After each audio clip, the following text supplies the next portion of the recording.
Believe Allah is the only healer.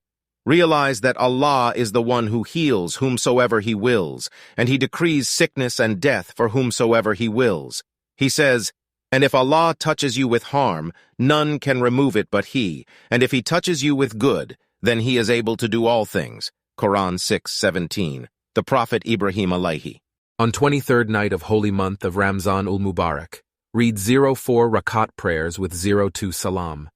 In every rakat after reading Surah Fateh, read Surah Ikhlas 03 times in each rakat.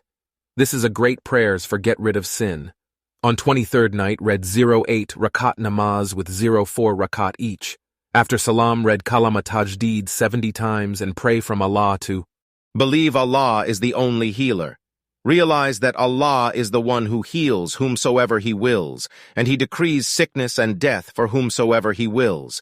He says, and if Allah touches you with harm, none can remove it but He, and if He touches you with good, then He is able to do all things. Quran 6:17. The Prophet Ibrahim alayhi.